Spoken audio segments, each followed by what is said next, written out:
Lambot. Uy, medyo rare. Look at that. Meron tayong imported na steak dito. Sirloin. So tara. 2 piraso to. Uy, maganda. Maganda yung steak, malaki. Parang naging brown siya. Iwan ko siya na matagal. Ewan ko kung may mali akong ginawa. Siyempre, ipapat dry natin. First time ko talagang gagawin to guys. Kaya kung ano man yung kakalabasan nito, wag niyo akong husgahan. Kung wala ko ng idea din sa iba, gagayahin lang natin sila kasi wala naman tayong experience sa pagluto ng steak eh. Tuyo na siya. Di ba dapat ganyang kulay niya? Pepper, salt, yun. Guys, pati yung gilid lagyan niya. Sa kabila, para kumapit na yung lasa. Pwede nang lutuin to. So wala akong kawali nung pang steak talaga, yung cast iron pan. Palag na to. Paano malalaman kung pwede na? Bibilog na yung tubig. 1 minute and 30 seconds or 2 minutes yung pagluto daw.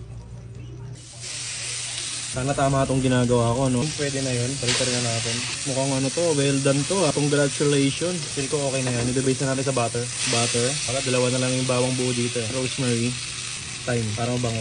Uy, yung satisfying niya talaga, pre. Ano, latang first time magluto, eh, no? Bango niya, legit. Okay na yan. Ahon na natin sa kahirapan. Yan. Nare-rest lang natin para hindi madugo. Basta nakita ko lang yan, ganun ginawa nila. Nare-rest daw talaga. Hindi ko naluto yung crust. Ito, okay lang. Hindi naman sobrang big deal. Sheesh! Ito na ba yun? Malambot. Uy. Ang ina, pati paghiwa ng steak, di alam. Inapar, pang number 4 na to eh, di ba? Ito na lang tignan nyo guys, ito maganda oh. Ito medyo pang number 3 pa to. Congratulations na to. Kakainin pa rin natin. Meron pa tayong isang steak doon. So subukan natin perfectin yun.